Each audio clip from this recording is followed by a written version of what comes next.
In a world where God is dying, 4 heathens come to deliver the final nails in the coffin.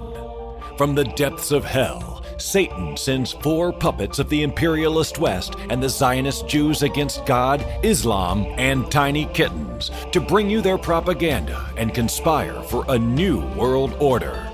This is Secular Jihadists from the Middle East.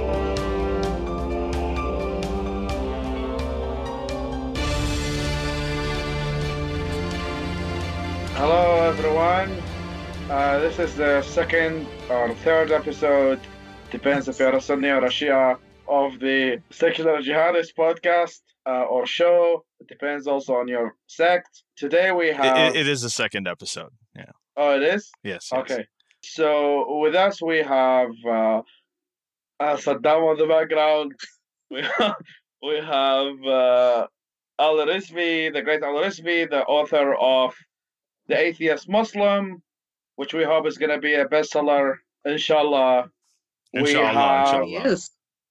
We have Yas from Canada, the author of Confessions of an Ex-Muslim, right? Impressive story, amazing story, inspirational woman. Armin Nababi, no need for introduction. He's just a white guy from Vancouver. He's Aryan. From Hungarian origin. He grew up in in Poland during the Holocaust. No. He's an Aryan. He's Aryan. Who knows? No. We don't know his background.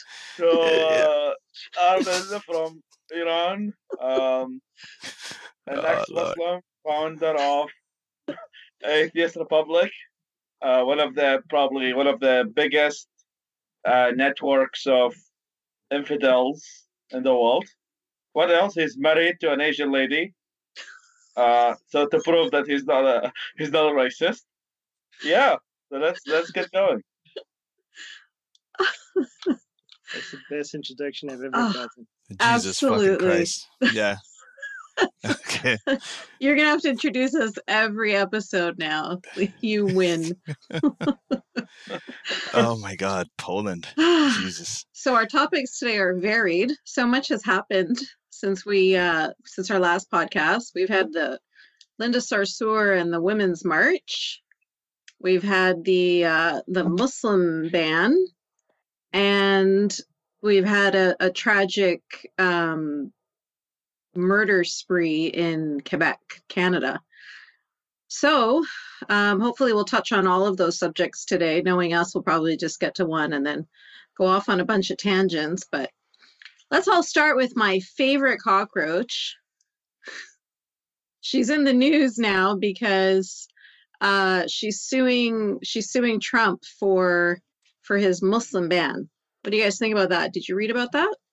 Yeah. Actually, I mean, I was on Dave Rubin talking about this, so my views are already public. But I actually do think it's a Muslim ban. That's actually probably some disagree with me on this, because first of all, the 6 countries that they have put are 6 Muslim majority countries, right? Iraq, Syria, Sudan, Iran, Somalia. I think Somalians, yeah. So. And then they put a caveat saying that religious minorities are exempted. So, if religious minorities are exempted in Muslim majority countries, then logically it's a Muslim ban on the people coming from these countries. Well, right? in addition to that, they also Trump also said that he's going to favor Christian immigrants. Not that there's anything wrong with that. Obviously, minorities are we're not denying at all that minorities are persecuted really badly. We're all pretty much atheists who come from Muslim majority countries. So we know that firsthand, that minorities, including atheists and Christians, apostates, and so on, are badly discriminated against over there. But by saying that they get priority, I mean, just going to what Faisal is saying, I actually agree with him that it is a Muslim ban. Obviously, Trump's not going to say that. He's not going to say that this is a Muslim ban. So two things I want to say. Yeah. First of all, Muslims come from other countries, not just Muslim majority countries. So if he's banning not just people coming from, not just Muslims coming from those countries, but Muslims coming from anywhere, then we have a problem. But I think that it's a very thinly veiled Muslim ban. I don't disagree with you guys. I think it's like when those 16 Muslim majority countries say no Israelis can come in here, or nobody with a Israeli stamp on their passport. The Jewish, yeah. It's basically a Jewish ban, but we're not calling it that. We're calling it an Israeli ban. Right. So but it is a Jewish ban. And I think this is the same kind of thing. It's the same kind of thing. I think that people would still consider it a Jewish ban, even if it's all Israel. Yeah, even if it's all Israel. Like American Jews, for example, can come to Iraq, but Israeli Jews cannot. But people will still consider that to be a Jewish ban, right?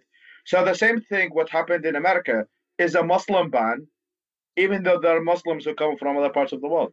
That's why I'm saying it's thinly veiled. It's the same thing. Yeah. Sorry to interrupt. Yeah, just go ahead. Yeah, Armin, you wanted to say something. Yeah, I just for the sake of not being in a circle jerk, I'm just going to play some devil's advocate, right?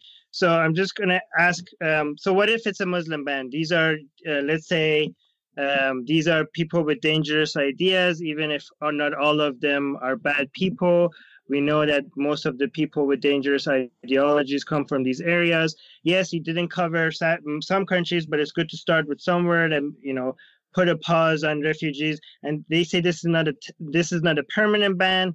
This is just a temporary ban, just so that they could review it and make sure everything is correct. And then they're going to put it back on. So, and those also, those are all the counter arguments. Yeah. Yeah. Also, we didn't cover Saudi Arabia, but it's better to do something rather than nothing. So here, these are some of the counter arguments. How will you respond? And people say, like, yes, there are peaceful Muslims out there, and putting a blanket ban doesn't stop everybody, but it's going to stop some people. Yes, these people might come from Europe. Some of them might be born in the United States. But just because some of them, might come from different places, that doesn't mean that this ban is not going to stop at least some people from coming in and causing us harm. By the way, I'm not. Hopefully, somebody doesn't cut these clips and just represents this as my views. But these are just the counter arguments that I'm hearing. Let me counter the first one. I think you made about not all people come from there are terrorists, but I assume some of them are good people, right? Like this is kind of the argument. I think is that for me, these good people, no matter how big or small, obviously there has to be a quota system. We cannot accept everybody. We cannot accept, and I'm probably the only person who's here who lives in America, by the way. So you fucking Canadians should not talk about the subject. Oh, that's true. So except when we have to travel down to the US, or if we, but anyway, go on. Yeah. So for me, this not all, no matter how small it is, even if there were, let's say, I don't know, 50 people from Saudi Arabia that we think are completely legitimate. Raif Badawi, his sister, his cousins, the people who believe in similar ideas. Let's say 50 people coming from Saudi Arabia who represent no threats, amazing people, etc. These people should be accepted. So that kind of an absolute ban is harmful to the best people that we can consider to be allies in the fight against extremism. Most definitely. It has to be case by case. There's no shortcuts. Yeah, this idea of the whole collective thing. I mean, we just had, this problem with, I guess, the radicalization of this guy who shot up a mosque in Quebec, and he killed 6 people who were praying there. It's pretty much like a Dylan Roof thing, except it was Muslims praying at a mosque instead of black people at a church. So he did this, and what are you going to do? Are we going to, someone was joking about it. They're like, well, I guess we're going to have to ban all, Trump supporters, because he was apparently inspired by Marine Le Pen, the far right in France, and by Trump and his views on immigration and so on. So we were going to have to pretty much ban all Trump supporters until we can figure out what's going on, right? So I mean that doesn't make any sense either. Or you ban all Canadians because now Canadians have terrorists, so therefore we can't. I think one of the arguments here that's been made many times, I think Faisal also made it on the Dave Rubin show, which was excellent, by the way. If you guys haven't heard it, you should go check it out. Faisal just did an interview with Dave Rubin, and it was just fantastic. Is just this idea that, you know, refugees have really not the number of refugees who have been involved in terrorist attacks, who have actually committed terrorist attacks in the U.S. is essentially zero. And I like telling people in the U.S. who I talk to about this, I tell them, I'm like, ISIS is there. It's in your cities. It's in your neighborhoods, whether you're in Germany, whether you're in Brussels, Paris. I mean, this guy, Omar Mateen, was born and raised in the U.S. The San Bernardino shooter was an American citizen. Fort Hood shooter was an American citizen. Either they were naturalized or they were born and raised there. Many of them had access to weapons completely legally. They didn't have to go through background checks. So if you're talking about identifying a risk and then trying to minimize it, they're already screwing up when they're identifying the risk. And the other factor is that the people who have come from overseas, like the 9/11 attackers, they came from 15 of them were from Saudi Arabia, the rest were from Lebanon, Egypt, and the UAE. None of those countries are on the list. The other big exporter of terrorism is my homeland, Pakistan, and that's not on the list either. And I don't know if they're going to put it on the list later or not. I really doubt it, because I know that would really that would damage the U.S. economy quite a bit. I mean, the countries that have been put on this list, the U.S. can actually afford to put them on the list because they don't have any business interests or any other national interests there. This is not well. I mean, they do not the way that they do in Saudi Arabia or in any of these other countries. Yeah, in Iraq they do. There are so many companies, U.S. companies that exist in Iraq, contractors, U.S. invasion and stuff. Yeah. Just, I think overall, you know, when they're doing this, they're kind of missing the main point. They're going in the wrong direction, and he's calling it extreme vetting. This is the opposite of extreme vetting. I am a big proponent of vetting. So I just want to say that I think it's very, very important to vet people. Faisal has been through the process. I went through the process coming here to Canada. We've all, like, people who've immigrated here know how rigorous the procedure is. I know people in Pakistan who've waited up to 10 years or more, you know, to legally immigrate to the U.S. I mean, they're vetted thoroughly. They already have a very, very good vetting process in place. Maybe that's why, you know, the refugees don't really cause as many issues in the U.S. So I'm for vetting, but this isn't extreme vetting. This is half-ass vetting. You know, you're missing all the places where the terrorists are coming from, right? And you are basically targeting places that really have no record of anybody coming here and causing any issues. So I think that it's important to have vetting. I don't believe in bans, but it's important to have vetting. This is just the totally wrong way to go about it. It's not effective, and that harms everybody. It actually risks our security rather than, you know, advances it. Yeah, I mean, that's the thing. That's kind of like half-ass solutions, or not even solutions to begin with, right? I mean, someone can make the argument, if he's a genocidal maniac, will say that if you want to get rid of Islamic extremism, well, kill all Muslims, right? If you kill all Muslims, you're going to get rid of Islamic extremism. That's just common sense. But do we really want to reach to that level? So obviously, if you're going to ban the less Muslims you're going to let to the United States in, the less likely that there's going to be a terrorist attack in your home country committed by Muslims. Well, that's the assumption. I mean, leave aside only if you also deport all the Muslims who live in America and deport all of the Muslims living in the West, and then you would have pretty much an equilibrium in which there is hardly no Muslims living in the West.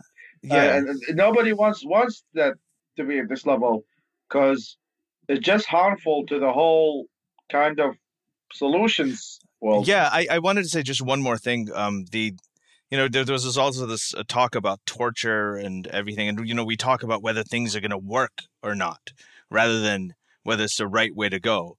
So it's still debatable whether this is going to work. But, you know, they had this talk about torture where, you know, Trump was talking about bringing back torture, you know, or enhanced interrogation, as they call it.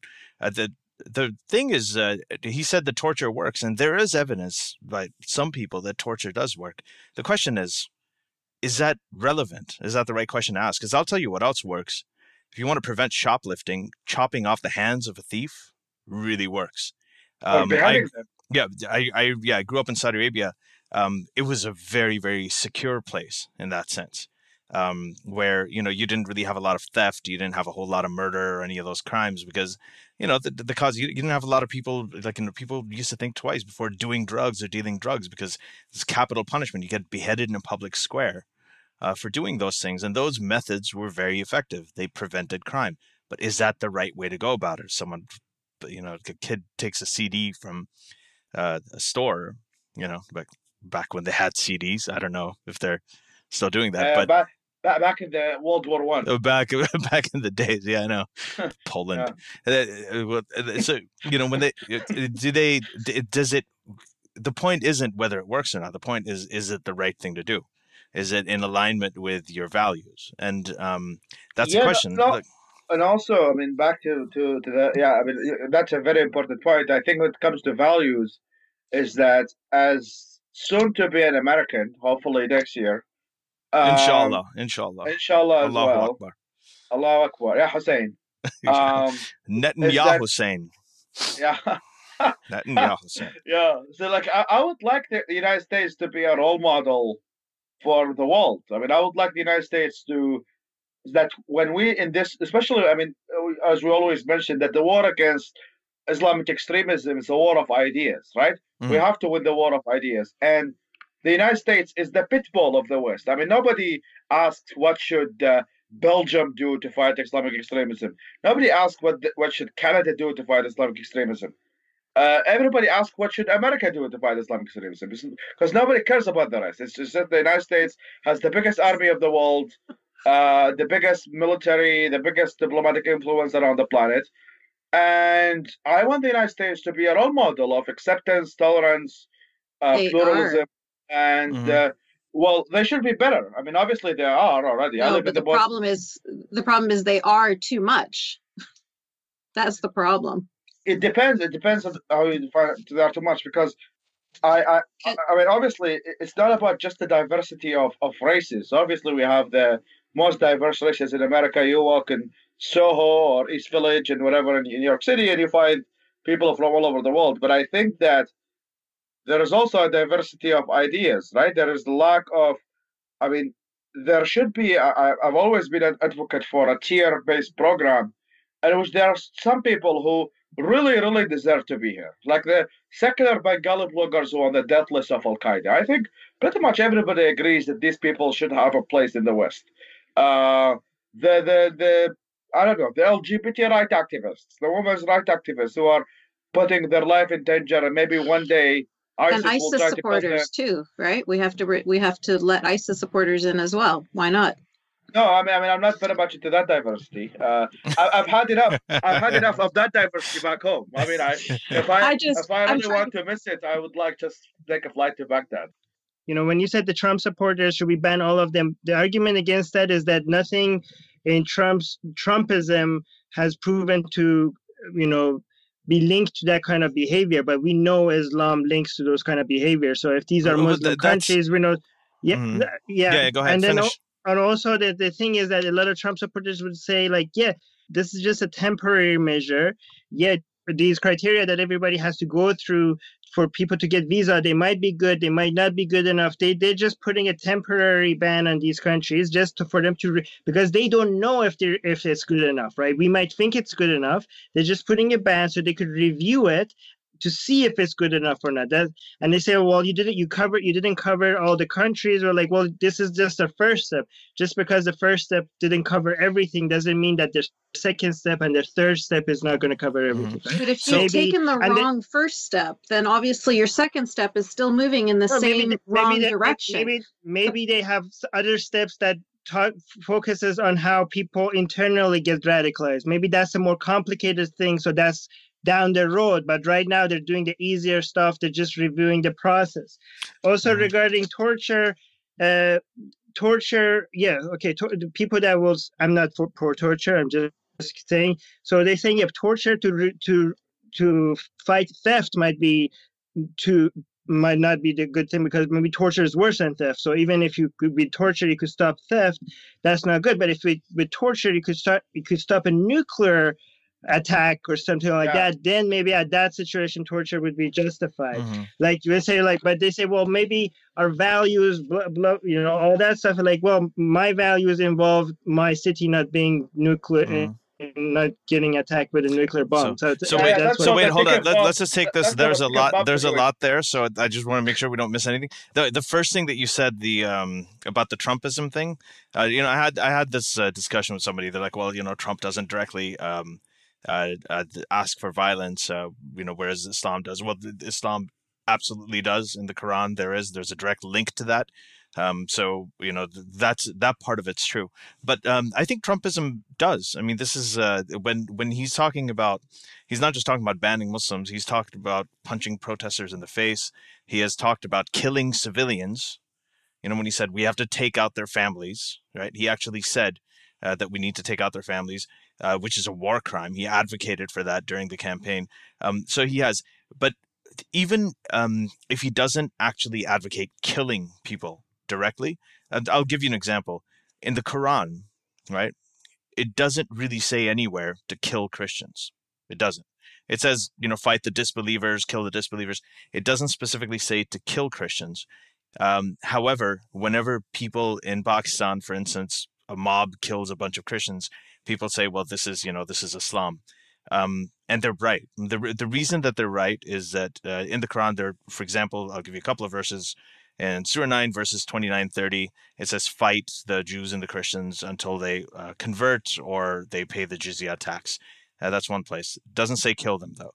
And the second one is Surah 5, verses 72 and 73, where it says that whoever believes in the Trinity, or whoever believes that Jesus was the Son of God, or that God is the Son of Mary, that's basically what it says exactly, is a blasphemer and a disbeliever. And they have a terrible punishment waiting for them in the hereafter. Again, it doesn't say to kill them. But the problem is, if you look at the Quran as sacred, and if you follow it, and you look at that and you say, okay, this is what God is saying about Christians, right? That they're going to be burned in hell forever because they're blasphemers. What kind of view are you going to have about Christians? Right? That's the idea. I mean, you can say, well, God's going to burn them in hell, right? And these people, they're standing right in front of me. So what am I going to do to them? And I think that's a kind of effect. That's a kind of effect that I think the Trumpism thing does. There's so much demonization of minorities. The key word is think, right? We have evidence that people's ideology when it comes to Islam has directly led them to attacks and killing, maybe, whether the interpretation was right or wrong. We know that it came from those beliefs, but we don't have any evidence that, at least so far, any Trumpism has led into any violence. Are these people that already were planning to do the, and like we don't have do we even have a single evidence of one person that we know because of? I mean, I'm not saying there is or not. We could theorize. I'm just saying that there is no hard evidence for it. We can give Trump 1,400 years and we'll see. Yeah, we don't. Well, there you go. Well, we don't have any. No, we don't have anybody who came out and said, "Well, Trump told me to do this," or "Trump Akbar," and that's why I'm doing this. But and that's why I never actually say Trump. I always use the phrase Trumpism because I think that there is such a thing as Trumpism that's kind of taken over. And it's been spreading.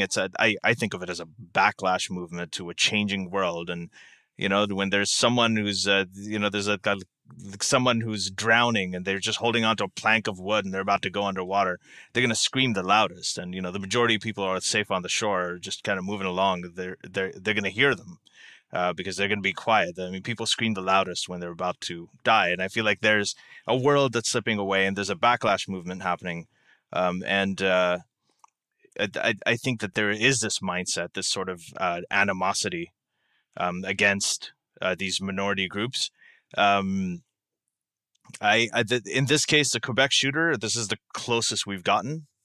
Like, we know that he had far right views. We know that he was and a it huge hasn't Trump even been supporter. 2 weeks, you guys. It hasn't, and he's definitely, and he said he's a very strong supporter of Marine Le Pen.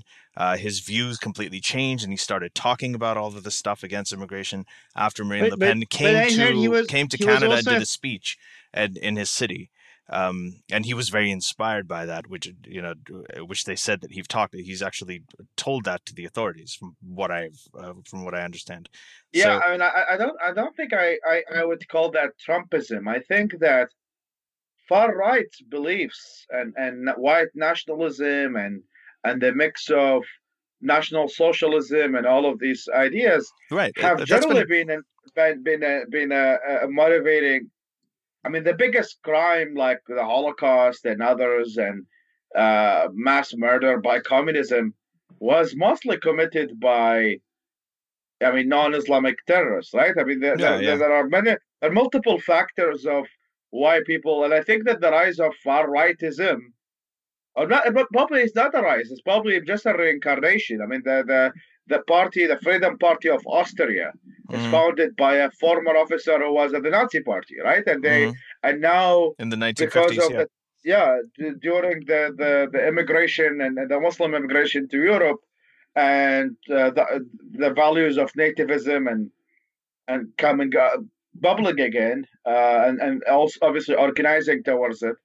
Yes, you're gonna have people, but I mean, I don't know if it's Trump is really I think I look at Trump as a part of trend. I mean, I think Thomas Friedman said it's not that Europe is becoming like America. America is getting Europeanized. Europeanized in a sense that the polarization of Marine Le Pen on one side and socialist leftists on the other. And I mean, in America, we kind of had it with Bernie versus Trump. That would exactly look like the elections in Europe right now between far right party and far left party. So America got this trend in which America is now getting more and more polarized between people who will say open borders, accept them, and I've seen some of them going to the march, the refugee march here in New York, in which people are literally saying that borders should not exist. We should accept all the people coming from Syria and Iraq. I was like, fuckers, I come from Iraq. I don't want all the people coming from Iraq over here. Like you may think it's a good idea. You may think it's a good idea to bring like 30 million people from Iraq to the United States. You may think that could be, but no, that's a very terrible idea. And then to have, obviously this is not a majority of the left, thank goodness, but it might be one day. After now they're doubling down after the rise of Trump, so they're getting crazier and crazier over time. Yeah, So I think that with Trump, he is as you said, is the backlash and also the polarization of the far left and the far right, and now I think Fromm said that when liberals don't stand for the idea, when liberals say that only fascists are the one who will defend the borders, then people will hire fascists to defend the borders. I think it's more than even just the polarization. It's the fact that these things have gone mainstream.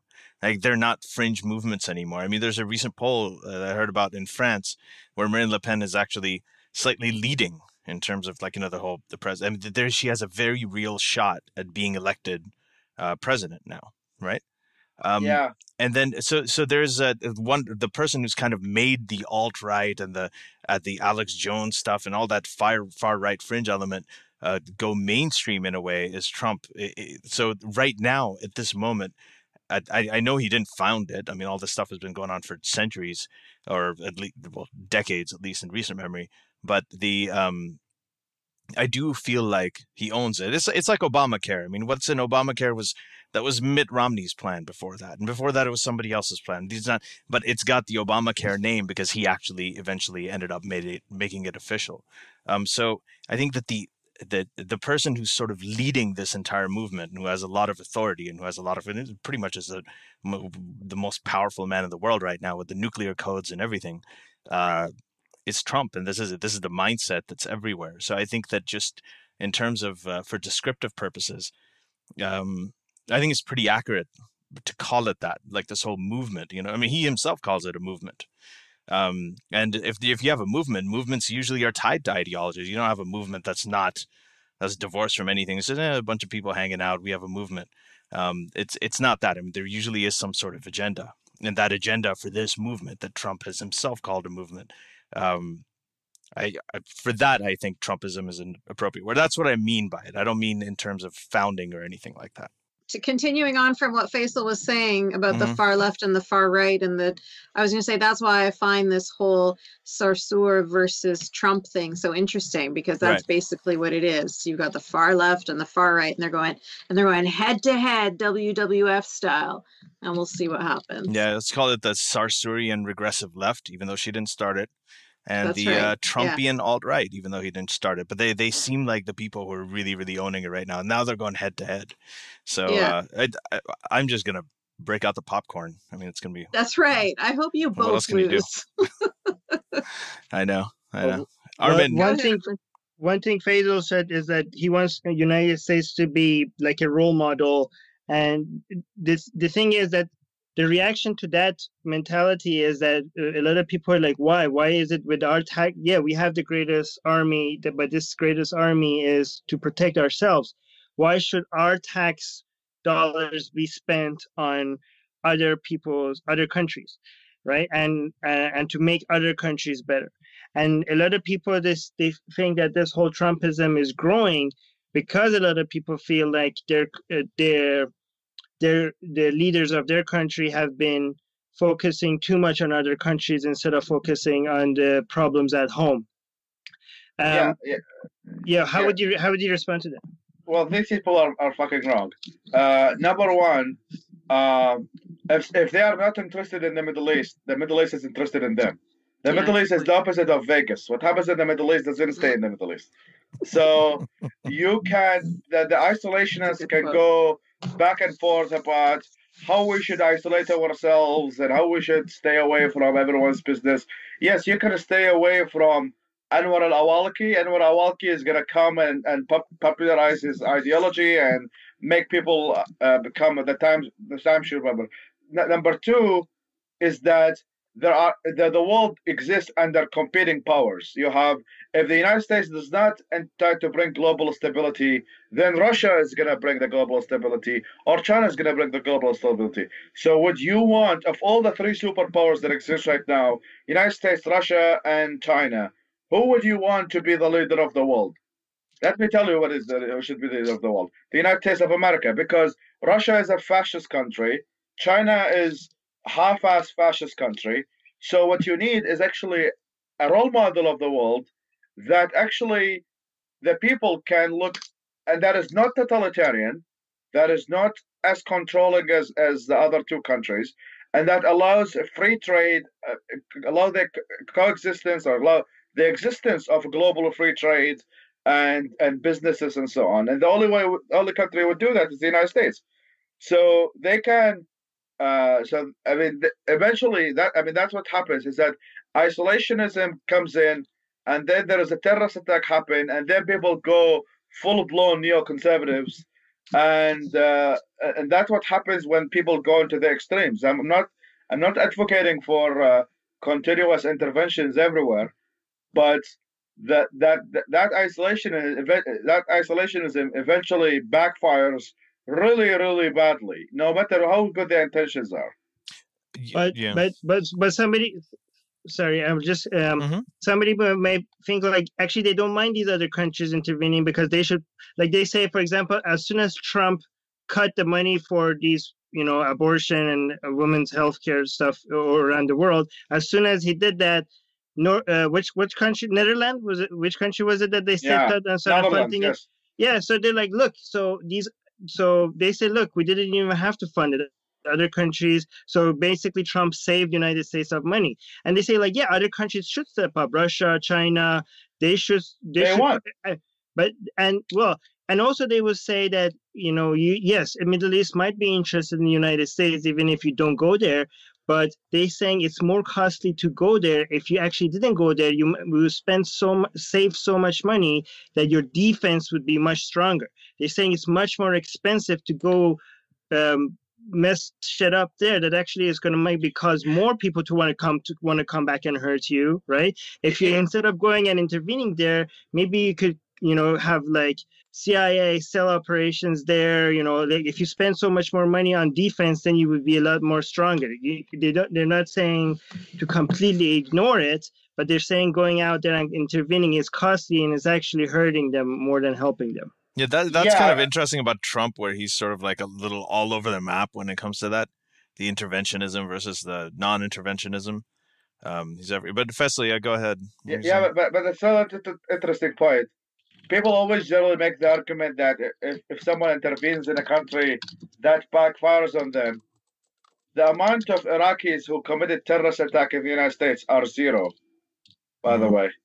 And it's mostly people offended on the behalf of Iraqis, saying that it was an occupation, it was a terrorist occupation. But yes, I mean, I totally agree that there is so many of the costs being pushed into the war that, I mean, I don't want to go so much into that conversation because it's off topic. But yes, I mean, I would definitely favor the United States invest more money in things like education and spreading liberal values and supporting reformers than to constantly go on continuous war on terror. I mean, we had the war on terror for the past 5 years. It's not been very fruitful because it has not been accompanied by an agenda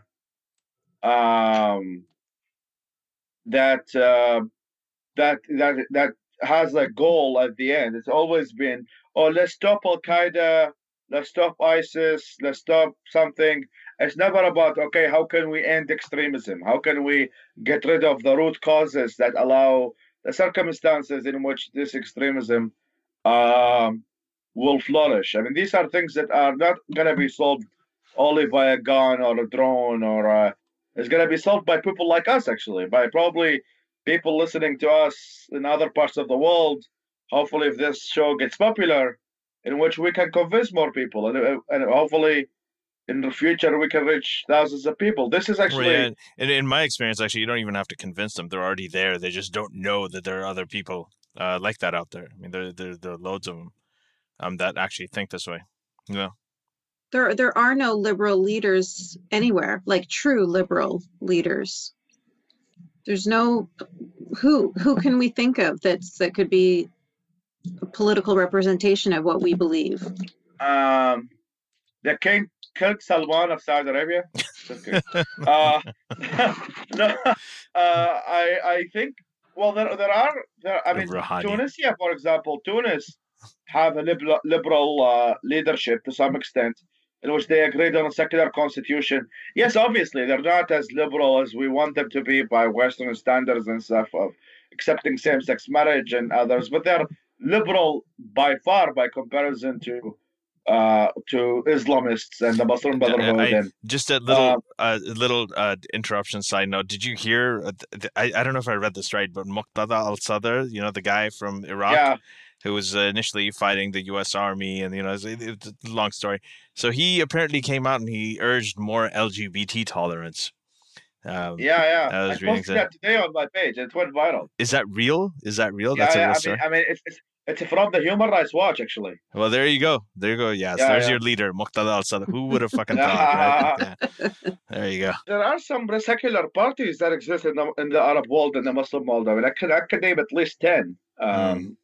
But it's all about, I mean, Islamists have a much more powerful messaging, and they have been organized for thousands of years. Well, not thousands of years, but at least 1,000 years. They have the back of the religious backing, and that's really difficult. When you I remember the Iraqi elections in 2005, Ayatollah Sistani, and also in the same 2007, Ayatollah Sistani said, if you don't vote for the Islamist party, I think he said, your wife will not be allowed for you. That your wife is going to be haram, it's going to be adultery to have sex with her. Yeah. And so imagine how compelling this. I mean, you would think it's a very ignoramus statement, right? I mean, as an atheist, I'm like, ha, what the fuck, right?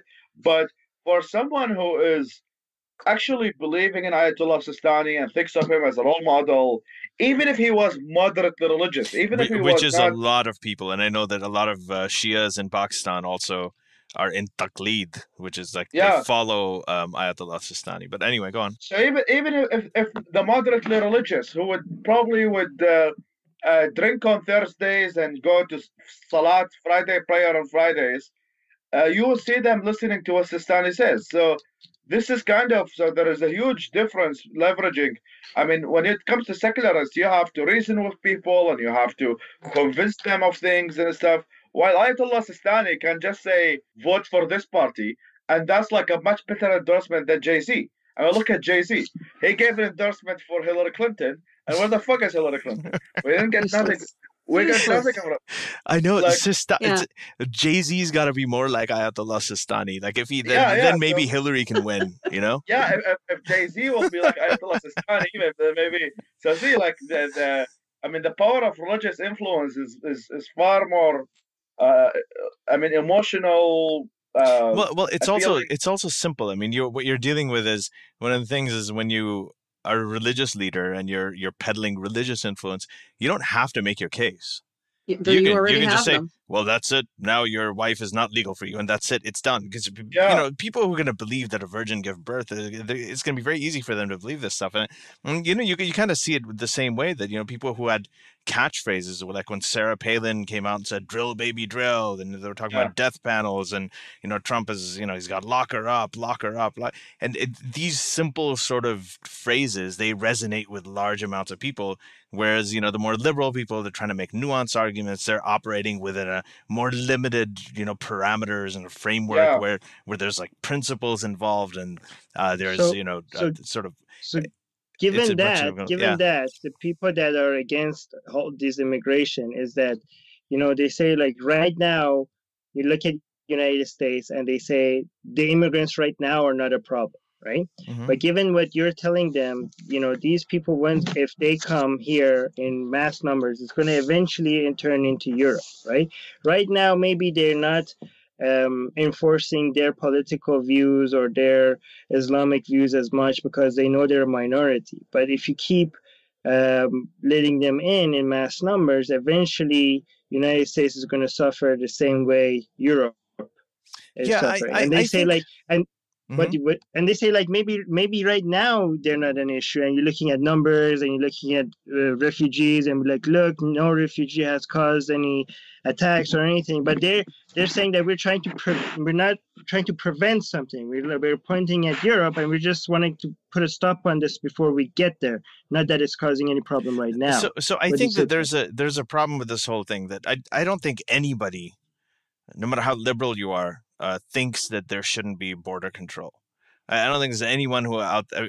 I know there's some sort of like far left people who say there should be open borders and everybody should be allowed to go anywhere they want to.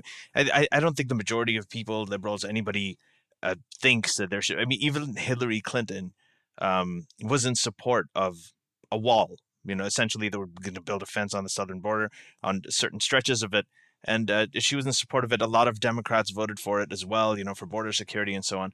The problem is really the rhetoric that's surrounding it. It's the way that it's being done. So, like we talked about earlier, you have vetting, and everybody agrees that you need to vet immigrants before they come in. If you have people who are coming into your country, you have to know that they're going to be okay. They're not going to be a burden on the say the social assistance system. That they're going to they have certain qualifications.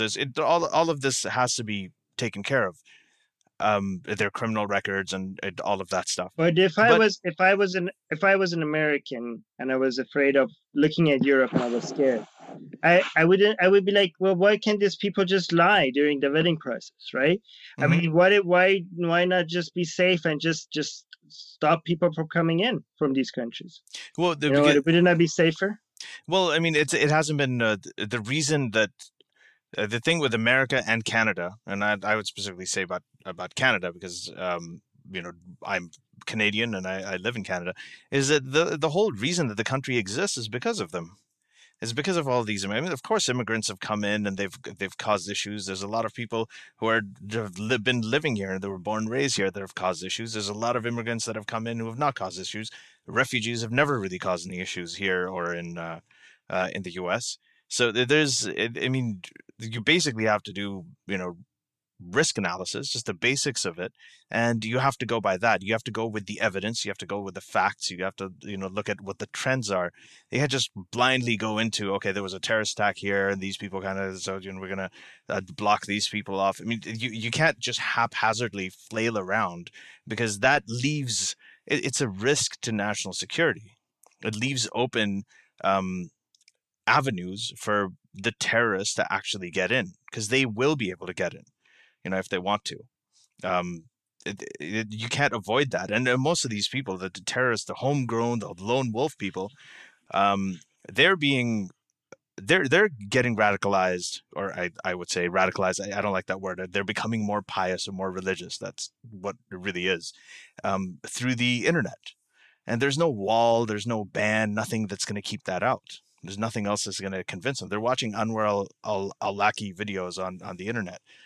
So how far are you going to go, right? How far? That was a really interesting question. I mean, I don't know if you guys seen this documentary, Islam's Non-Believers. Yep. Yes, yeah. Dia Khan, right? Yeah, Dia Khan. And there is another documentary on PBS called Terror in Europe. Very frontline, one of the very well-made documentary. I think I sent you guys the link before. And looking at the situation right now in Europe and the problem with extremism there and so on. Yes, what is Europe is I think, I mean, I'm one of the people who think that Europe is literally going to hell. It's gonna go to hell with all this Muslims who exist there, who some of them are good people. But extremism. Go on. Yeah. I mean, extremism Islamic extremism is rampant in Europe. It's not just 5 people, 6 people. We are talking about tens of thousands. We're talking about areas in Belgium that have sent more terrorists to Iraq, ISIS members to Iraq, than Morocco.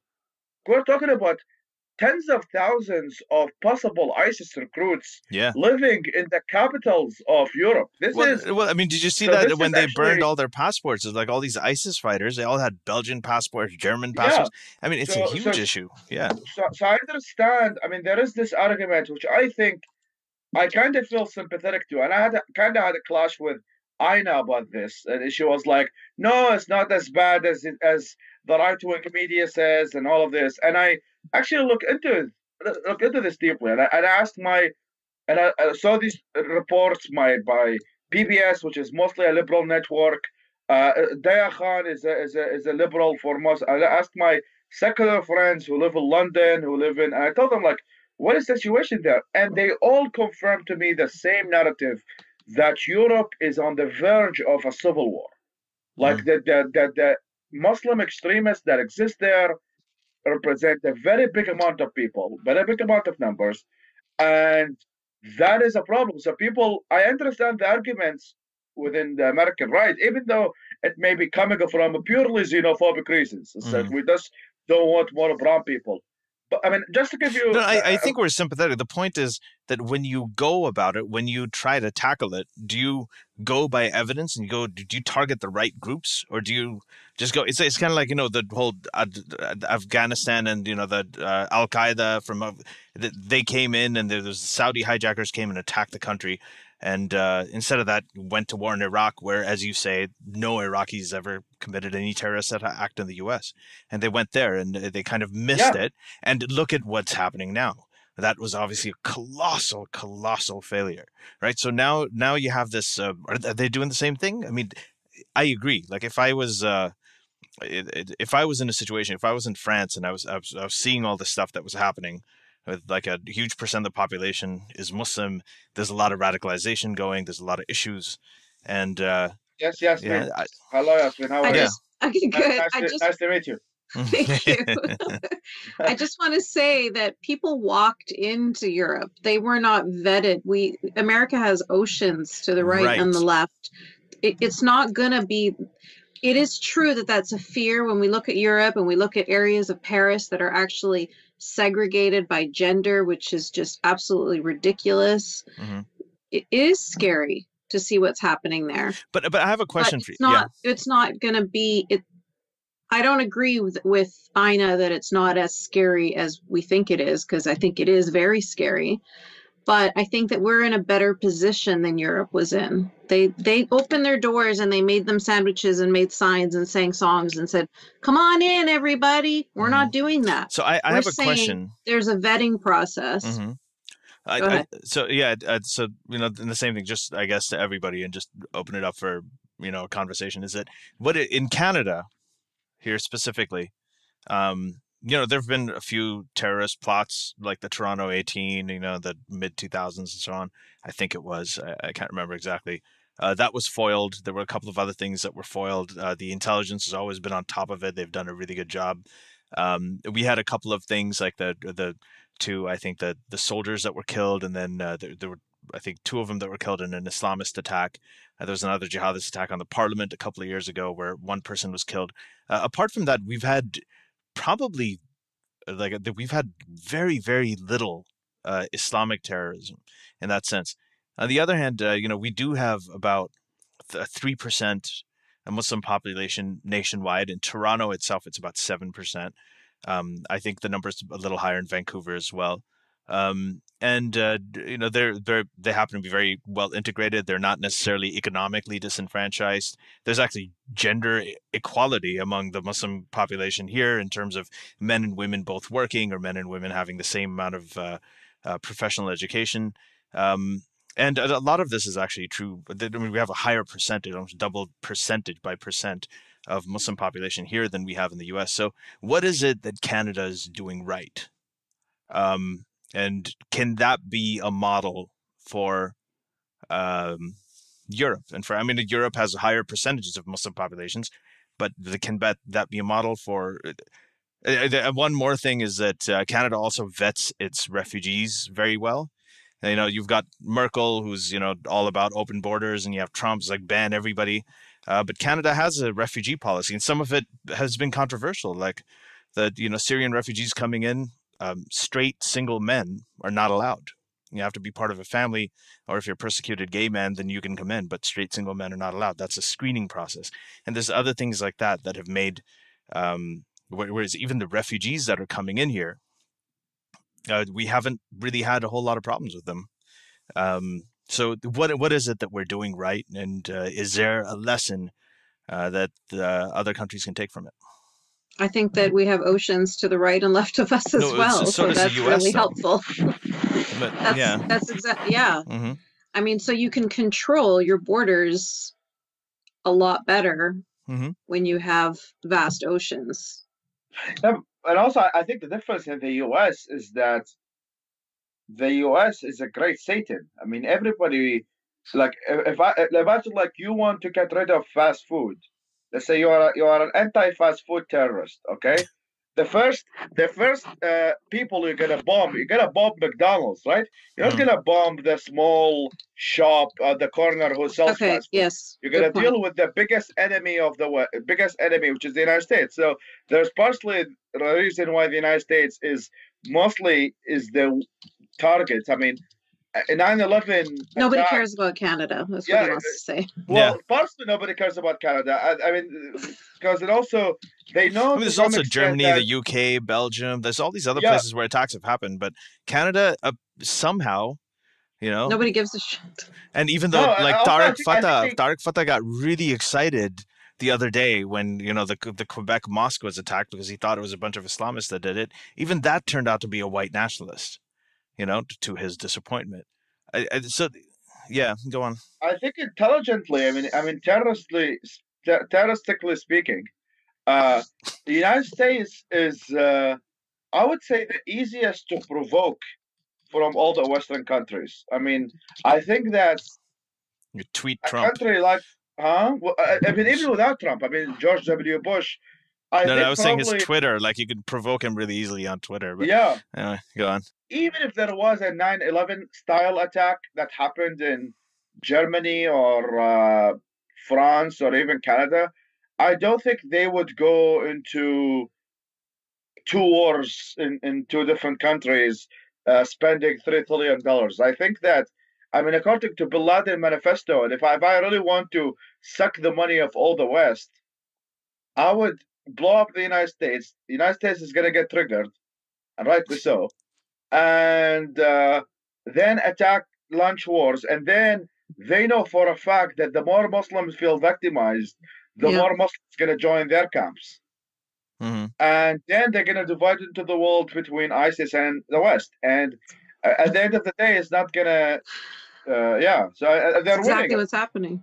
I mean, unfortunately, they are winning. I mean, and I don't know if there is. Oh, they've been winning for a very long time. This is like completely. I mean, if I was in ISIS and I'd been going around trying to tell all the moderate Muslims, and like all you guys in the U.S. who are sitting there, I'm chatting with them online, and I'm with them. I'm like, you guys need to like be with us. They're like, no, we're American. Fuck you. We're not going to be with ISIS. And then suddenly Trump comes in. And he's like, well, all you guys are going to ban all Muslims. And then they sit there like, wow. And the ISIS guys are like, see, we told you.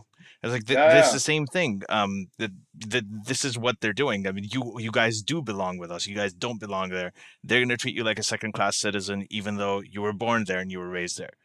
So yeah, of course it plays into ISIS's hands. It's a dream come true for them, and it's also a dream come true for the alt-right. So can I go back though? But you guys in the few last minutes mentioned how big of a nightmare Europe has become.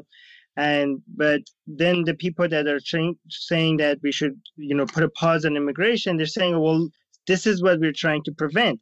And he's saying, well, there's these people don't cause terrorism and stuff like that because we're vetting them. Their response to that is, well, it's not just about terrorism. This is the way of life. This is the culture that they're bringing with them. And that's not going to show itself until they have their numbers. Even if you vet them that they're not going to cause anybody any harm, there's no vetting against this kind of culture, this lifestyle that they're going to bring that is completely against everything that they adhere to in the West. Like there is no vetting against people that believe in fundamentalist Islam. Even as long as they don't want to kill anybody, they still pass the vetting process, right? But didn't we all of us brought that culture in? Like all of us. I mean, Faisal came from a certain place. I came from a place. You came from a place. Yeah, we all came in there.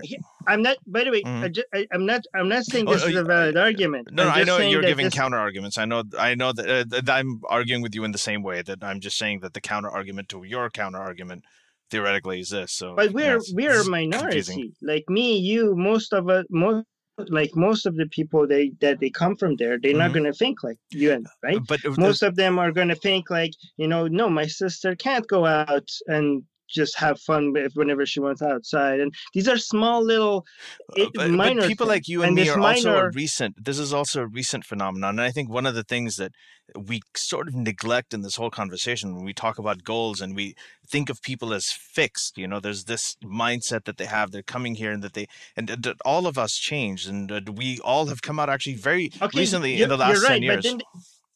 But then they say you might be right, you might be wrong. Why should we experiment on the United States to see if you're right or wrong? Let's just put a pause. Like we don't know if you're right or wrong. Let's just not risk our country for it. Right. You don't have to experiment. But here, for example, I'll tell you. We're talking about product versus process, right? So. It's always funny. We're talking about product versus process. The process is like, if people come here, like for instance, you have immigrants that come here from Syria, right? You have young kids that are coming here.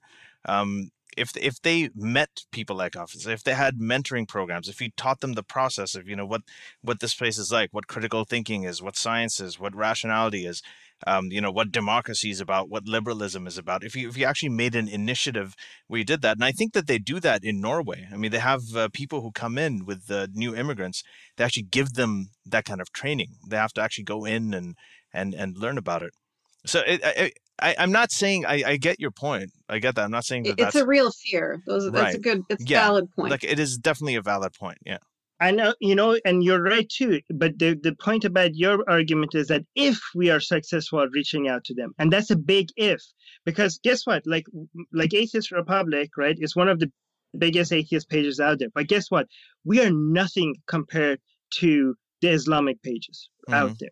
Oh yeah, our biggest pages are they are winning. Not just offline, they're winning online, and they're changing minds online at a much more rapid Yeah. race than we are. Like you think we are a new phenomenon and we're reaching out to people. We're not reaching as nearly as fast as they are. They have much greater They have a operations that 1400-year head start, though, right? Like we are moving pretty quickly, but we need we need a century and a half to catch up. Yeah, but they're also accelerating faster too. Like they have figured out this online stuff very well, and they know how to market themselves. And they have, like, this is the age of information, but it's also the age of misinformation, and they have mastered it. And another thing is that yes, you're saying people convert, from United States, people that are born there via the internet. But guess what? So it doesn't even have to be from the refugees from other countries. But even the people that do these lone wolves or people that do convert in the United States, they are mostly from children of people that came from other countries. So people would argue, if you keep bringing people there, you're creating a more fertile ground for these internet marketers of the Islamic fundamentalism. They have more people to reach out to, even if their parents never wanted for them to become radicalized, because they are from that background and because they see they're being marginalized or attacked. Now you have a bigger community of people for these people to reach out to via the internet. I mean, how many white people have converted to Islam and all of a sudden became radicalized? Not that many. Most of them are children of former refugees, even if they were born in the United States. Well, yeah. So we're fucked. We need a prophet. That's what we're missing. We need an infallible prophet, and we need some violent doctrine. Like, if you convert away from this, we're going to kill you. Maybe that's going to work. We need a Khalifa. We need a Khalifa Faisal. We already have. Yeah, yes, that is, I think, as I said, like the power of a propaganda when it comes to Islamists and jihadists is quite really powerful. I have watched many of ISIS videos, and not only, also I've looked at Islamist videos like Hezbollah and Hamas and all of that. And gosh, man, they are so powerful. Like, by comparison to like Richard Dawkins and whatever, and like, yes, it's interesting, it's fun, they got delusion, God does not exist, blah blah. But if you listen to like Salil al-Sawarib, okay, like you listen to this, they've got good music. God, like I hate admitting that. Well, the Shia do. Sunnis don't. Some of the ISIS. I think ISIS picked that up from the Shia. Yeah. ISIS, I have like 10 ISIS songs in my phone. I listen to them like every morning. I listen to Amy Winehouse. Yeah, that's not gonna get flagged. Yeah, I listen to Amy Winehouse and ISIS and Michael Jackson together in the same playlist. It's funny. On Dave, we were talking about if they take your phone and look at it. Well, if they take your phone and they hear your ISIS, I'm like, this is exercising material. I'm learning Arabic. It's a workout. Yeah, I know. But yeah, there is like so much, motion. There's so much, which I think which is something that we're probably missing. Mm-hmm. Well, you know what, Faisal? We need art. We need the music. We need we're also talk shows. We also kind of need to look a little long term. I mean, this kind of thing has happened before, and it's happened hundreds of years ago before the internet. I mean, sometimes, like, I think about it. I think of this. The U.S. Constitution. Now we're going back to the whole Faisal's exceptionalism, American exceptionalism argument. But just the U.S. Constitution, like how it used to be, people say it was because of Judeo-Christian. No, it was actually the castration of Judeo-Christian values through reform and the Enlightenment, and then secularism came about, and now Christianity is very, very secondary. Yes, it's a huge thing. 70%, 80% of the people in the U.S. are Christians. They're very, very religious and so on. But it's just, when it comes to the Constitution, when it comes to the government, it's very, very well insulated. So there's, that is, and, when we were talking earlier about when you're making religious arguments, it's very powerful. They've got loads of people. All you got to do is just say, God said this, and that's the only argument you have to make, right? You don't have to present anything. You don't have to provide evidence or anything like that, like you had to. So the people who were secularists, the Enlightenment thinkers, they actually had to provide arguments. They were coming from a much more difficult position. Their job was a lot more difficult. They were bounded by principles. Whether the enemy that they were fighting against, it wasn't really bounded by principles. They weren't bounded by and also logic that's and why you reason. see, Things didn't have to make sense. So, but yet they won. And right now, this place, the United States, is the most powerful and the most influential country in the world. So it's not that that can't happen. And Carolyn Porco, you know, Carolyn Porco is the physicist, the astrophysicist. She did a talk, and I remember something that she said about how, you know, religion's been around for like 10,000 years. The Abrahamic religions have been around for 3,000-4,000 years. And the scientific revolution, and really, which started with Kepler and Galileo, it's been about 400 years. And, you know, you had things like the printing press, you had all this other stuff that built it along, but it's only been 400 years versus millennia upon millennia, right? So, and now we do have other modes of communication like the internet. We know a lot more. Science is the predominant way to do things because the only thing that works. There's absolutely nothing else that works except for science. That's the only way to provide solutions, like practical solutions to problems, and to invent things to get them to work, to apply like theory and watch it actually come to life in action. So, and it's only been 400 years since that revolution happened. So I think that I'm not as cynical. Like, I do think it can happen. I just think that it's not going to be. This is hard for us to imagine. Because, no, I know. But okay, let's say skeptical. But I mean, I think that if you think in the long term, and if you look at history as precedent, and you think about the kind of victories, at least in the last like 200 or 300 years, or let's say even the last 100 years, that just reason and rationality have had.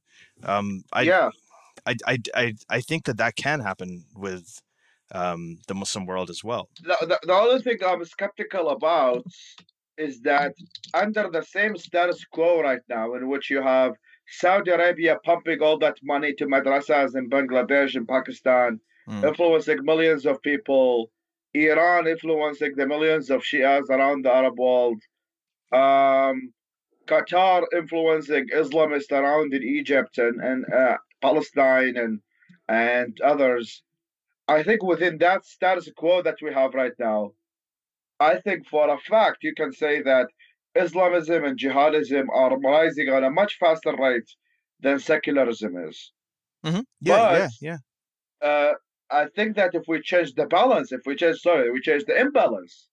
If the United States or the West sell less arms to Saudi Arabia and make these countries focus more on their domestic issues than focus on others, I think we have a possibility of winning. I think that in other cultures right now, there are so many places in which secularism have seeds for growth and stuff. It's just that the trio of Saudi Arabia, Qatar, and Iran is pretty much screwing all of us. But it's also a matter of headlines versus trend lines. And I remember Bill Clinton talking about this at some point in relation to something else. But just the idea that, now I'll give you an example. So how many of you remember I don't know if you remember, Faisal, you won't because it was probably before you were born, but Rodney King. I did not have a relationship with this woman. Okay. No, but Rodney King, so Rodney King was a black man in Los Angeles, and he was brutally beaten by police. I think it was in 1989 or 1991, something like that. Late 80s, early 90s, before, you had YouTube or anything, even the internet, anything close to that. Nobody had it then. But someone apparently had a clunky VHS recorder movie camera, and they caught the whole beating on tape. And it was like 4 police officers, white police officers, just beating the shit out of this black man who was unarmed. And it was just a worldwide thing. There were riots in LA. It was a huge problem. It's not that stuff wasn't happening there. It was just a first incident of that kind that was recorded on tape. Now, chances are, so that at that point it caused a huge deal. Now you get 5 or 6 videos like that every year that are posted on the internet. Does that mean it's happening more? No, it's probably happening a lot less. I mean, there's policemen are probably a little bit more concerned that they're going to be caught on video and they're going to be, uploaded to the internet. It was probably happening much more back then when nobody had video cameras and they knew they could get away with it. But we're just seeing it a lot more now. So you have the headlines that show 5 or 6 of those incidents a year, but you have trend lines showing that these things are actually decreasing. And I think it's very similar to, what we're seeing with Islamism. If you look back to Salman Rushdie, I had relatives, like people like us, moderate, liberal, secular people who wanted his entire family killed. Like they used to talk about it in living rooms. And Salman Rushdie was just, but now if we look, we're 10 years away, 11 years away from the Danish cartoon controversy. And now there's people drawing cartoons of Muhammad all over the place. They're all over the internet. People are posting it. Everybody draw Muhammad Day. You see it all the time. And they've spread the risk in a sense, but it's just not the taboo that it was once at one point. Like all of us having this podcast, this was something that was unimaginable just 10 or 15 years ago. Right. So it's, there are, if you look for the right things, you get that. Yeah. And I think that just like we were talking about the backlash, like this stuff being a symptom, the fact that, a lot of the Islamism and everything, they're becoming more vocal, they're becoming more louder because they feel like they've got a bigger fight on their hands. That when you feel like you have a bigger fight on your hand, you have to fight harder. That doesn't necessarily mean, that actually can also mean that you're losing and you feel like you have to fight harder. So, we're seeing a lot of intensity, a lot more intensity, but this could also be a backlash. This could be like, you move 2 steps forward, 1 step back. This could be the 1 step back, right? Yeah. I mean, I share most of your optimism. I'm just...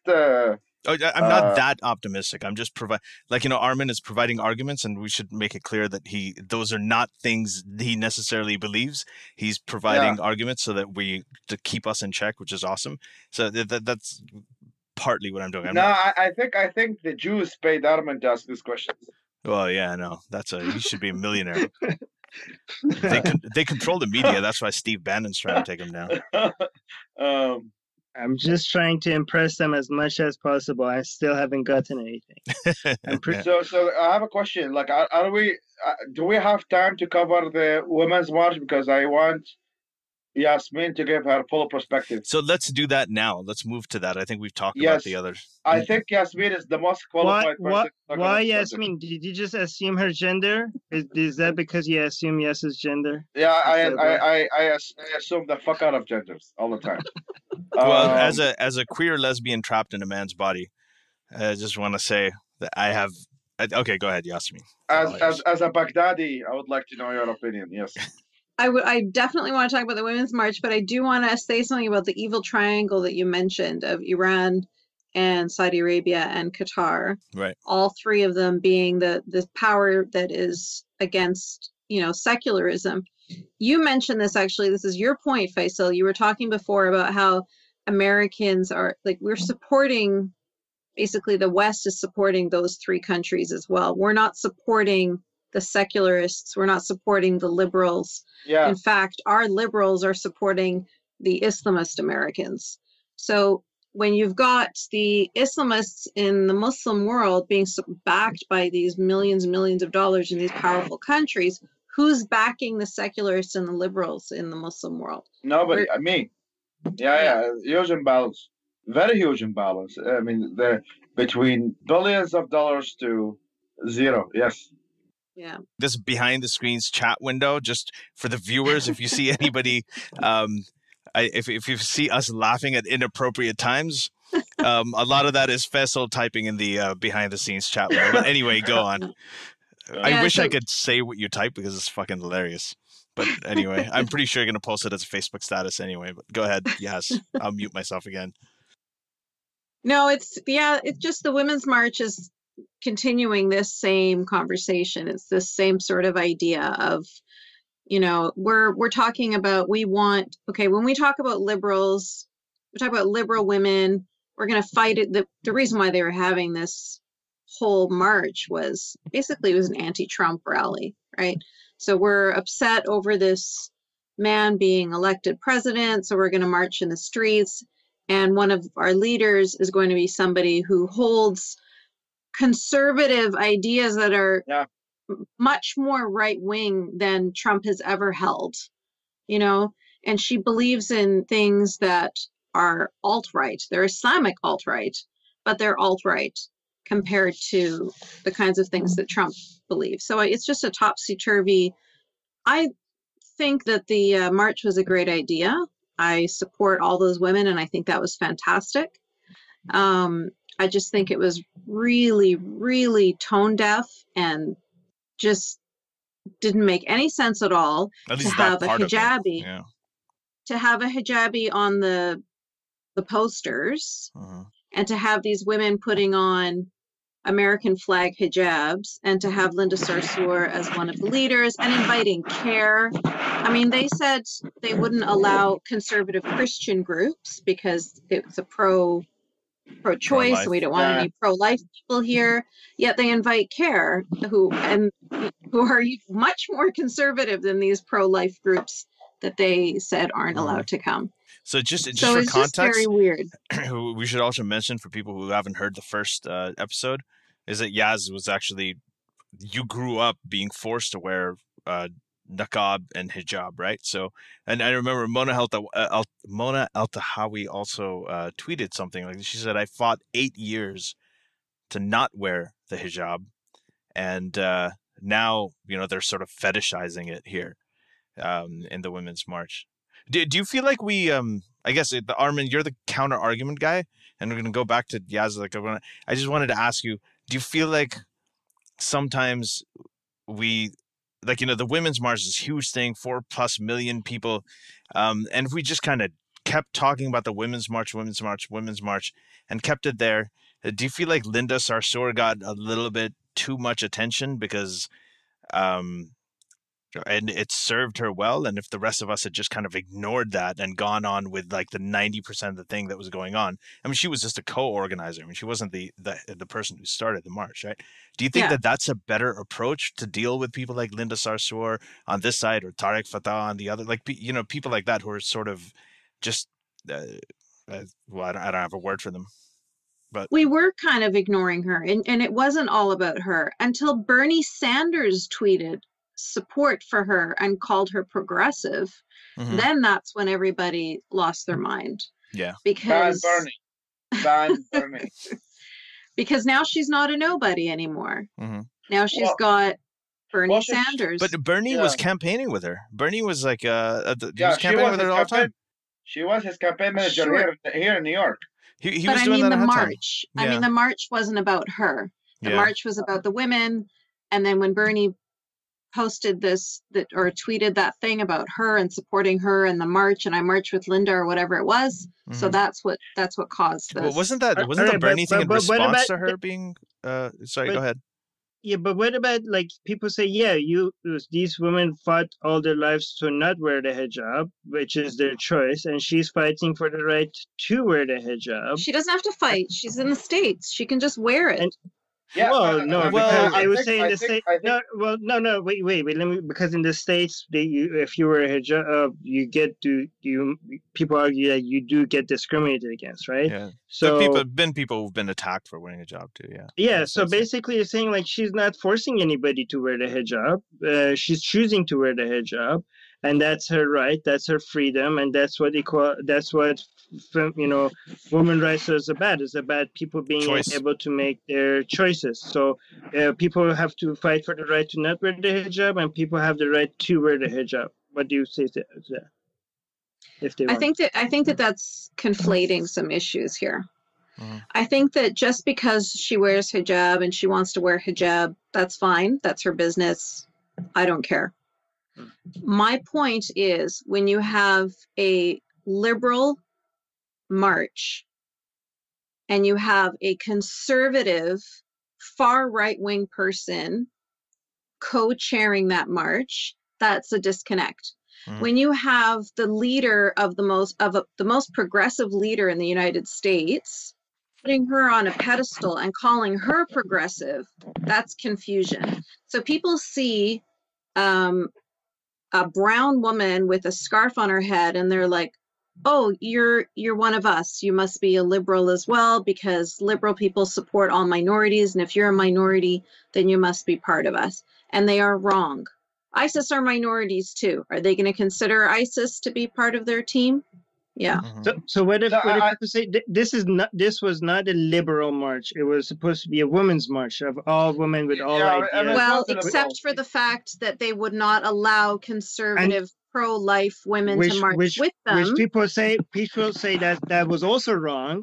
Yes, it was wrong. So they say two wrong doesn't make it right. So they should have let the hijabi.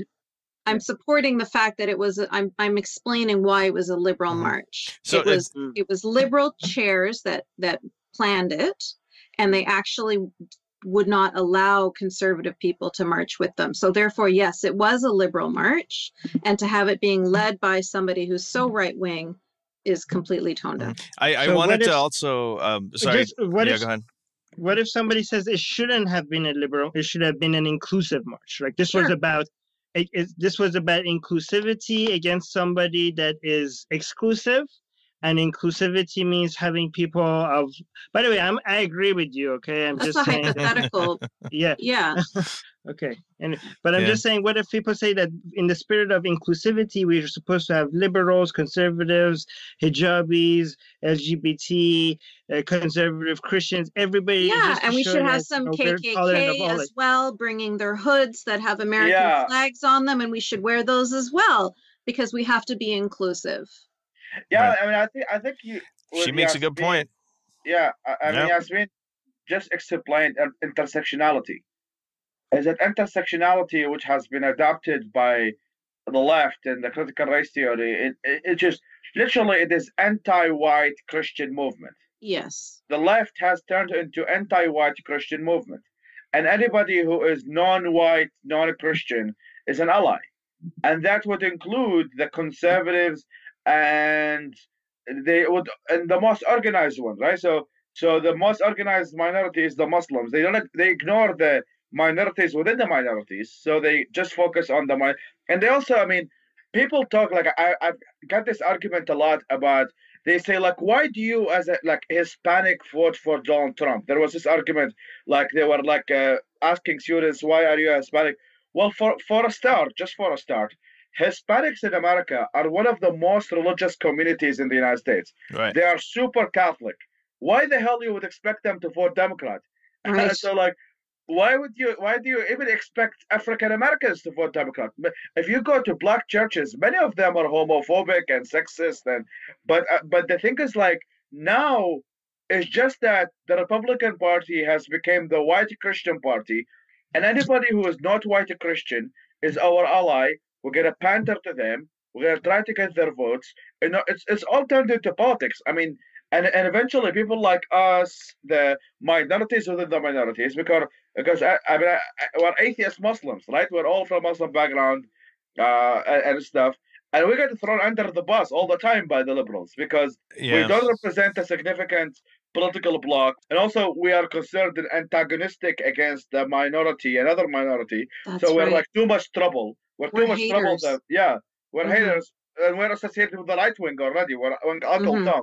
And the same way, for example, like conservative pro-capitalism African Americans are also thrown under the bus by Democrats, even if they face racism or stuff. They're gonna throw them just under the bus, and they ignore all of the racism they face. They ignore everything, just because they are an African American who doesn't agree with them. Mm-hmm. It's part of the liberal conscience to protect minorities, but the problem is a lot of the minorities that they're protecting have very conservative views. So that's where you have the paradox. So now what you're doing is that's why it's such a huge issue. So it becomes, because then it's not a matter of the issues anymore. It's not a matter of the issues. Now you have Donald Trump saying something really horrible about women, right? And you're gonna slam it. Or a white Christian saying something horrible about women or homosexuals, you're going to slam it. And then you go up and then you see a Muslim person, or you see the Quran saying something terrible about women, but you're like, no, I'm going to respect that. So that's why you have to, you almost necessarily have to resort to, if you're part of the modern left or the regressive left, you necessarily have to resort to all of these sort of identity politics, because that's the only way to gain any kind of consistency for your point. But I wanted to say something about the hijab. I wanted to quote Alishba, my wife, who drew a comparison. I think I may have mentioned this before, between the hijab and the Confederate flag, to answer your question, Armin, where she said that, the freedom of choice and all that. She's like, well, the hijab is like the people who say the hijab is identity or it's liberation, it's a sign of my heritage or, my community. And they wear it as that kind of symbol. It's just like the conservative flag in the sense that, yes, you do have the freedom to have one and to sport one, but don't forget the dark history and of what it represents and where it originally came from. So, yeah, it's hard to argue against Alishba for many reasons. Well, often she makes sense, and the other thing is like, oh, you're really gonna get beat down. Yeah, so you got to be very loud. Yeah. Well, there's no reason to argue with that. It's a very good point. Yeah, I think it's a fantastic point. That is a very good point. But I mean, obviously, there should be a limit, right? Even as inclusive as you want to be, there's some ideas that you don't want to tolerate. But think about the people. How would it look like for the liberal side, right? If they said, "No, we're not going to let a hijabi organize our march." It's like the Trump people. Like, I agree with you, Yas, when it comes to no, but you're falling into the identity politics, is what you're doing. I'm saying they have fallen into identity politics so far in that they are victims of it, right? Mm-hmm. I'm just saying they are forced to accept it, or else they would look like the biggest hypocrites. Like, if they said no to somebody because of their Islamic views. And I agree, that's basically falling into identity politics, but they have basically tied their own hands. Mm-hmm. This would have been such a PR nightmare for them if they had said no to somebody like that. Mm-hmm. They're not true liberals, because if they're true liberals and if they're going to say no to the pro-life movement, then they're also going to say no to the pro-Sharia woman. Mm-hmm. What you just said reminds me of a debate I had in Northern California. I mentioned that in one of my interviews with Ruben, and in the debate I said, okay, let's talk about the issues. I told him, what do you call a white Republican who is against same-sex marriage? Yeah. He said, I call him a bigot. I told him, thank you for calling 90% of Muslims bigots. Then he said, I never said that. Then I told him, okay, if you apply, because what they think is Islam is a bronze man religion. It's a minority religion, even though it's the second biggest religion of the world. But who cares about math? Math is for the Jews, right? So you get the second biggest religion in the world. They consider math a minority religion, but at the same time, it became not about the issues. It became about we standing for minorities, right? So eventually he gives a free pass to the brown Muslim, even though many of them are not brown, but who cares? And then he tried to apply the different standards to. So the thing is, like, I mean, as I always said, it became.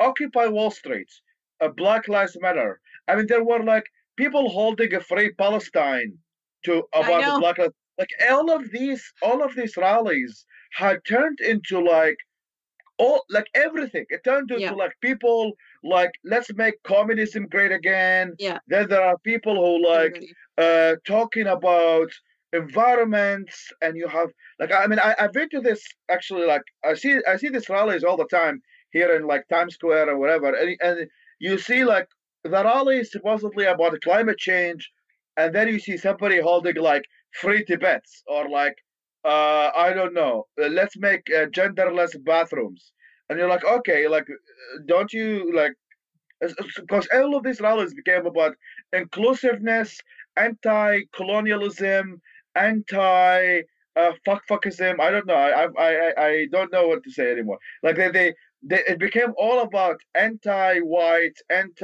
supremacy, anti-colonial. So, and they try to bring everything, even though like the title is Women's March. Yeah. Eventually, they will say, no, this is also about the rights for Muslims to fight against Islamophobia or something like that. And eventually, like all of the message gets diluted. Is that the women's rights? So the women's rights rally becomes also a Free Palestine rally. It also becomes a Black Lives Matter rally. It also becomes an economy raising taxes rally, and or like lowering, and nothing eventually the message is all spread out. And yeah, well, that was the problem with Occupy Wall Street, is that like they really didn't have, like, what did they want? There was nothing specific. Even the protests after Trump, I was thinking that, you know, you had all these protests and the guy won. I mean, sure, he didn't win the popular vote, but by law, you know, whatever it was, he won the Electoral College. And, you know, if you were going out and protesting something specific like the Electoral College, like abolish the Electoral College, you have that, then, you know, you might have a movement on your hands. But surely it's just I think it'll take a little bit of time for people to coalesce around something, but I think identity politics is like one of the biggest sort of, and identity politics, by the way, is on both sides. There's like brown identity politics on one side, brown and black identity politics on the other side. There's white identity politics, and you know, it's all it's been going on for hundreds of years, and I mean, they're all basket of deplorables. The basket of everybody's basket. Yeah. The basket is getting bigger. I like to say that they're not necessarily basket of deplorables, but they're basket of gullibles. I think of Ben Affleck that way, you know, that is, you know, you know, his heart was in the right place, like a lot of the regressive left and so on. Bernie Sanders obviously is not an evil man. His heart was in the right place. You know, when he looks at Linda Sarsour and says that this is a progressive woman. I mean, and this, by the way, you know, she's one who kind of defended the ban on driving in Saudi Arabia because they have paid maternity leave. And that's the kind of thinking that she has. But, you know, so yes, his heart's in the right place. So it's just it's more of a gullible thing than a deplorable thing. And she also helped him with Michigan. I still don't know. I'm still in the middle of this well-intentioned liberal things. Many of these, I don't know. When I think of it, is that Bernie Sanders has used Linda Sarsour the same way Linda Sarsour used Bernie Sanders. That Bernie Sanders, she helped him a lot winning the Michigan votes because Michigan is filled with Muslims and she has lots of outreach. And so it's a win-win situation. I don't know really about the gullible. I don't know if the Muslim vote is that significant, even in Michigan. I know there's Dearborn and all that, but I don't know if it's that significant. I mean, it probably helped him. I mean, obviously, it didn't help at the long run, right? Because Republicans won Michigan, but it helped him in the Democratic primaries. Yeah. Because in the primaries, they're all pandering to minorities, right? And eventually. So it's going to be Hispanics, Muslims, gays, I don't know, etc. And Muslims in that minority sphere in Michigan represent a bigger faction than, obviously, on the bigger scale. Michigan as a state is a mostly white state. Most of them are white people, but like there are these hubs in which the Democrats were campaigning for, and that was the Detroit area. And I think that's where. Obviously, and Bernie is also regressive, so it's just a win-win situation for him. And then eventually we all lost. Yeah. And then we're the losers. And on that positive note, I just want to say we're, I think, at 2 hours now. So wow, I'm gonna have to run. I don't know if you guys want to continue. No, I want to sleep, man. Okay. Did we touch on all the things we wanted to talk about?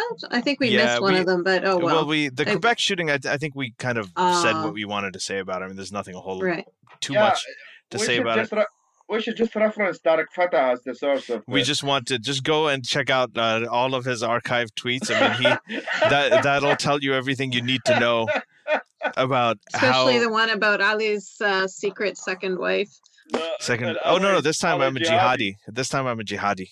I thought it was chilled because This is the best thing. This is the best thing happened today. Ali, the jihadi, Ali. The jihadi, yeah. It was, so anyway, it's funny shit. It's like it's one of what I want to see. I would love to see Tariq Fatah and Gad Saad get mad at each other. Oh my goodness! I want to watch that happen. So, all right, bye, secular jihadists. It was wonderful to see you guys. Mas salama.